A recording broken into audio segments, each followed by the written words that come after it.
फिर 37 सीट क्यों जीते तुम? हमें 17 क्यों दी थी? फिर हमें 17 क्यों दी थी आपने? तब हमें दिए होते आपने 60 सीट। जब था ना कि राहुल जी प्रधानमंत्री बन रहे, बड़ा दिल करना चाहिए, हमने बड़ा दिल कर लिया, हम 17 पे लड़ लिए। अब आपको मुख्यमंत्री बनना है तो आप बड़ा दिल कर लो भाई, यही तो बात है। मैं तो जो वो कह रहे हैं उसी का जवाब दे रहा हूं। बार बार मेरे साथ सवाल होता है, मुझसे क्यों सवाल हो रहा है मेरे समझ में नहीं आ रहा। जब मैं किसी चीज का हिस्सा नहीं हूं तो आप मुझसे सवाल क्यों कर रहे हैं? मेरी पार्टी में कर लीजिए भाई, मेरी जान छोड़िए, मैं अपनी पार्टी के लिए लड़ रहा हूं। तो आपने आज इमरान मसूद का ये ताज़ा बयान सुना, जिसका मोटा मोटी मतलब यही है कि गठबंधन पर अंतिम फैसला तो राहुल गांधी लेंगे।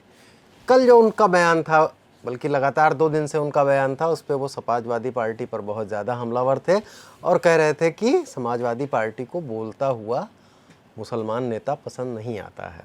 मतलब इमरान मसूद के बयान इतने गूंजे समाजवादी पार्टी और कांग्रेस को गठबंधन को लेकर कि एक बार ये तो ऐसा लगने लगा, सुर्खियां बनी कि गठबंधन ही खतरे में है। खैर, ये गठबंधन, दबाव, सीट बंटवारे की राजनीति है, चुनाव नज़दीक आ रहा है। बात ये करते हैं कि मुस्लिम सियासत का मिजाज क्या है। इमरान ने जो ये बात कही, इमरान मसूद ने, जो सहारनपुर के सांसद हैं, कि समाजवादी पार्टी को बोलता हुआ मुसलमान नेता पसंद नहीं आता है, ऐसा क्यों कहा उन्होंने? जबकि अगर आप पूरे 3 दशक का भी अगर आप उत्तर प्रदेश का राजनीतिक इतिहास देखेंगे तो समाजवादी पार्टी ने, मुलायम सिंह ने, उसके बाद अखिलेश ने भी मुसलमानों ने तो झोली भर भर कर वोट दिए हैं। 1989 में मुलायम सिंह यादव जब पहली बार मुख्यमंत्री बने थे, तब वो जनता दल में हुआ करते थे, वीपी सिंह के साथ हुआ करते थे, और उत्तर प्रदेश में उनकी सरकार बनी थी, तब मुस्लिम मतदाता मुलायम सिंह को उतना ही वोट उन्होंने किया था जितना जनता दल को किया था, उनके नेताओं को किया था, वीपी सिंह को किया था। लेकिन फिर 89 की जब सरकार गई, रथ यात्रा निकली, अयोध्या का गोलीकांड हुआ, उसके बाद अयोध्या गोलीकांड के, राम जन्मभूमि विवाद पर कारसेवकों पर जो गोली चलाने का मसला गूंजा, भारतीय जनता पार्टी ने उसको राजनीतिक तौर पर लपका, और उसके बाद मुलायम सिंह ने भी अपने को बहुत स्थापित किया कि मैं मुसलमान हितों की लड़ाई लड़ूंगा ही। और उसके बाद मुसलमानों का वोट समाजवादी पार्टी में बड़े पैमाने पर जाता रहा। वो जीती या हारी वो एक अलग बात है। उसके बाद वो चुनाव हारे भी। अगर कल्याण सिंह वाली सरकार को याद करें तो एक बार ऐसा लगा था कि मुलायम सिंह तो राजनीतिक रसातल में चले गए हैं, लेकिन मुलायम सिंह उगरे, कांसी राम से गठबंधन करके मदद लेके, और फिर एक बार मुसलमानों के बीच में वो लोकप्रिय हो गए। और उस गोलीकांड से जो उनकी छवि बनी थी, समाजवादी पार्टी के पीछे मुस्लिम कंसोलिडेशन दिखने लगा, इतना दिखने लगा कि अगर पिछले लोकसभा चुनाव का आप CSDS जैसी संस्थाओं का अध्ययन देखें तो समाजवादी पार्टी को उनके समर्थक, विरोधी, राजनीतिक विश्लेषक कई बार MOI समीकरण वाली जो बात कहते हैं कि मुस्लिम यादव तो इनके साथ प्रतिबद्ध है, कमिटेड है, उसमें भी यादवों से भी ज़्यादा कंसोलिडेशन मुस्लिमों के पक्ष में देखा गया। बहुत सारे पत्रकार, राजनीतिक विश्लेषक मानते हैं कि वोट तो समाजवादी पार्टी को मुसलमान बहुत दिनों से दे रहे हैं, लेकिन 2024 के लोकसभा चुनाव में जिस तरह से उन्होंने वोट दिया, मतलब कुछ कुछ बूथों पर तो लोग कहते हैं कि अगर 98% 100 वोट पड़े होंगे मुसलमानों के तो 98 समाजवादी पार्टी को गए। अब लेकिन मुस्लिम सियासत का मूड क्या है? इमरान मसूद ये क्यों कह रहे हैं कि समा को बोलता हुआ मुसलमान नेता नहीं पसंद है, समाजवादी पार्टी मुसलमानों के मुद्दे पर नहीं बोलती है? ओवैसी भी कहते हैं, क्या मुसलमानों की पूरी सियासत, उनके मुद्दे इस बात पर केंद्रित हो गए हैं कि भारतीय जनता पार्टी को हराना है? अखिलेश जो कोशिश करते हैं वो सॉफ्ट हिंदुत्व में करते हैं, भंडारे में पूड़ी बांटना, चढ़ावा चोरी के मसले पर बोलना, और अभिव्यक्तेश्वरानंद से मिलना, और भी इस तरह के प्रतीकों का सहारा लेते हैं।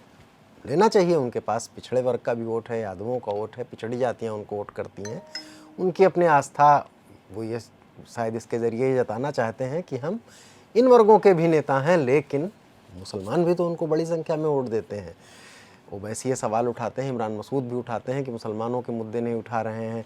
तमाम मज़ार, दरगाह और अवैध कब्जा, उनके टूटने की बातों की जो राजनीतिक परिचर्चाएँ होती हैं, अखिलेश यादव उन पर किसी प्रतिक्रिया से बचते हैं।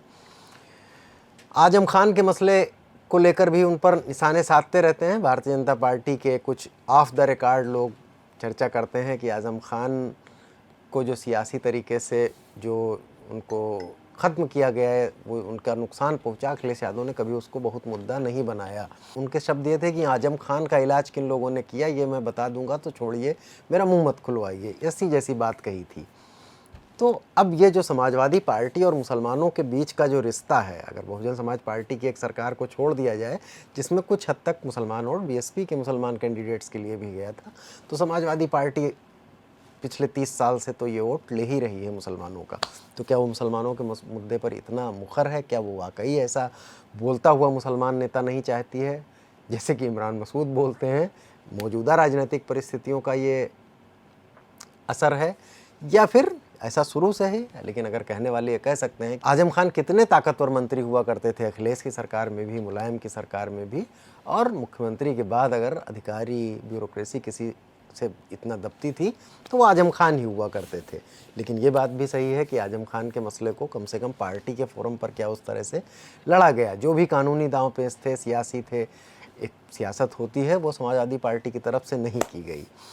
रिश्ता भी बड़ा अजीबो गरीब रहा है। मुलायम सिंह की पहचान ये बनी थी, उनके अगर अखिलेश यादव के पिताजी पूर्व मुख्यमंत्री, पूर्व रक्षा मंत्री मुलायम सिंह यादव के समय को भी याद करिए। मुलायम सिंह भी कैसी राजनीति करते थे कि एक समय उनकी पहचान बनी, उन्होंने कहा कि मतलब परिंदा पर भी नहीं मार सकता है, विवादित ढांचा, बाबरी मस्जिद के इर्द गिर्द यहाँ से राजनीति की, और अपने बयानों को बड़े उनकी पार्टी के लोग भी बहुत इंडोर्स करते थे। सदन से लेकर सड़क तक उन्होंने इस बात को बहुत प्रमुखता से उठाया। तब शायद माहौल ये था कि समाजवादी पार्टी के साथ, यादवों के साथ कुछ पिछड़े वर्ग का वोट भी हुआ करता था, और मुसलमान वोट अगर उनको मिल जाए तो मुलायम सिंह के लिए विनिंग कॉम्बिनेशन बनता था। लेकिन आजम खान की बात हम कर रहे थे अभी, आजम खान का मुद्दा समाज नहीं उठा, अगर उतनी प्रमुखता से। अखिलेश और उनके समर्थक तो मानते हैं कि उन्होंने उठाया और उनके खिलाफ राजनीतिक प्रतिशोध की कार्रवाई की गई। लेकिन आप याद करिए वो चुनाव जब आजम खान रूठ कर बैठ गए थे, क्योंकि राम मंदिर आंदोलन पे गोली चलवाने के लिए मुलायम सिंह प्रसिद्ध थे, तो कल्याण सिंह की प्रसिद्धि इस बात की हुई थी कि बाबरी मस्जिद का ढांचा उनके कार्यकाल के दौरान गिराया गया था, उनकी सरकार बर्खास्त की गई थी, और उन्होंने कहा था कि मतलब कानून जो भी सज़ा देगा मैं भुगतूंगा, संविधान का जिम्मेदार मैं हूँ, हाई कोर्ट में हलफनामा मैंने दाखिल किया है। हिंदू हृदय सम्राट बन गए थे वो। लेकिन एक वक्त आया जब भाजपा से उनकी नाराज़गी बढ़ी और मुलायम सिंह ने कल्याण सिंह से हाथ मिला लिया। आजम खान रूठ गए, रामपुर के अपने घर में बैठ गए, लेकिन उनका कुछ गणित था। कुछ लोग ये कहते हैं कि मुलायम सिंह ने देखा कि जो मैनपुरी उसके आसपास के इलाकों में यादव पिछड़ी आबादी जो उनके समर्थक है, उसके साथ लोध बिरादरी जो कल्याण सिंह की वजह से भाजपा को साथ देती है और कल्याण सिंह के साथ आने से उनके साथ आ जाएगी, और जहां वो मुसलमान कैंडिडेट देंगे वहां तो मुसलमान समाजवादी पार्टी को वोट करेंगे ही। और आप देखेंगे कि उसके नतीजे भी कोई बहुत बुरे नहीं थे। समाजवादी पार्टी ने ठीक ठाक संख्या में सीटें जीत ली थी। आजम खान रूठे हुए थे, बैठे हुए थे। रामपुर की सीट भी समाजवादी पार्टी ने जीत ली थी। जयप्रदा का उन्होंने विरोध किया, मुलायम सिंह उस सीट को कुछ दूसरे तिकड़म से निकाल ले गए। ओवैसी भी कभी कभी ये बात कहते हैं कि भारतीय जनता पार्टी को हराना सिर्फ मुसलमानों की जिम्मेदारी नहीं है, और भी जिन लोगों को हराना हो वो हराएं, और मुसलमानों को तो अपने बारे में सकारात्मक तरीके से सोचना चाहिए, अपने मुद्दों की राजनीति करनी चाहिए। समाजवादी पार्टी पर भी अब ये आरोप लगने लगे हैं। कुछ उनको वोट देने वाले लोग भी ये बात करते हैं कि सपा हमारे मुद्दे तो नहीं उठाती है, उसे डर है कि कहीं अगर हमने मुसलमानों के मुद्दे उठाए तो भारतीय जनता पार्टी उनको मुस्लिम तुष्टीकरण और की पिच पर घेर लेगी। जैसे आजकल आप देख रहे होंगे भारतीय जनता पार्टी के सारे नेता अखिलेश पर उनकी पिछली कार्यकाल में सीएम योगी के नेतृत्व से लेकर हमलावर हैं। जालीदार टोपी वाले और इस तरह से बाबर औरंगजेब को मानते हैं वो लोग ऐसे बयान दे रहे हैं। क्या अखिलेश को इस बात का डर है कि कहीं ऐसा ना हो जाए और ध्रुवीकरण जैसा माहौल हो जाए, इस वजह से ये चुप हैं? उनकी ये रणनीतिक चुप्पी हो सकती है, लेकिन राजनीति में तो जो समूह आपको वोट देता है उसकी बात प्रमुखता से करनी चाहिए। अब कांग्रेस के भी पॉइंट पर आ जाते हैं। कांग्रेस करे आक्रामक है, एक तो सीटों का दबाव हो सकता है। इमरान मसूद और उनके साथ अब कुछ और लोग भी सुर मिलाने लगे हैं। वो इसलिए भी बोल रहे हैं कि अखिलेश से उनकी कुछ निजी खुन्नस भी हो सकती है, क्योंकि अखिलेश इमरान सपा में आए थे लेकिन अखिलेश ने उनको टिकट नहीं दिया विधानसभा चुनाव में, और कहते हैं इस बात से उनकी नाराज़गी है। लेकिन अब दूसरे लोग भी बोलने लगे हैं। और अगर ओवरऑल मूड की बात करें, इमरान मसूद तो पश्चिमी उत्तर प्रदेश के एक हिस्से में बहुत प्रभावी हैं राजनीतिक तौर पर, हालांकि उनकी छवि है। तो दूसरे हिस्से में आप देखेंगे कि मुसलमानों के बीच अगर आप बात करें और उनसे पूछें कि क्या आप कांग्रेस को वोट देना चाहते हैं तो मुसलमानों के लिए भी क्या, उत्तर प्रदेश में भी मन की या पहली पसंद कांग्रेस है, लेकिन वो करें क्या, कांग्रेस यहाँ पर संगठन में अपने राजनीतिक प्रभाव में इतनी कमज़ोर है कि समाजवादी पार्टी को वोट देने के अलावा उनके पास विकल्प क्या है, क्योंकि भारतीय जनता पार्टी से सबसे ज़्यादा मजबूती से तो समाजवादी पार्टी लड़ती लग रही है। समाजवादी पार्टी को भी ये लगता है कि कांग्रेस को इस आधार पर दबाया जा सकता है। इमरान मसूद जैसे और कुछ और नेताओं को भी लगता है कि अगर कांग्रेस पार्टी एक बार ज़रा ताल ठोक के, खम ठोक के उत्तर प्रदेश में उतरे तो कुछ दलित, राजेंद्र पाल गौतम भी इस मान्यता के माने जाते हैं, और मुसलमान उसके साथ आएंगे।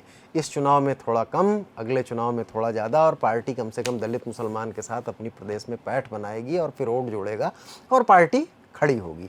इन अवधारणात्मक बातों के बीच 2027 के चुनाव के गठबंधन की सीटें तय करने की जो लड़ाई चल रही है, सत्ता का चुनाव होता है 5 साल बाद, उसमें आना है, उसमें दोनों पार्टियां उलझी हुई हैं। कौन सी बात, एक लॉन्ग टर्म वाली बात कांग्रेस चूज करती है, या फिर राहुल और अखिलेश बैठ के ये फैसला कर लेते हैं। अभी कहते हैं कि जो कांग्रेस के नेता बयान दे रहे हैं उस पर अखिलेश का यह कहना है कि आप अपने कैंडिडेट दीजिए, और कैंडिडेट की सबसे ज़्यादा मुसीबत है कांग्रेस के पास। लोकसभा चुनाव का ही उदाहरण ले लीजिए, उसको सपा से उधार लेके चुनाव लड़ने पड़े थे कई सीटों पर, इलाहाबाद जैसी सीट पर।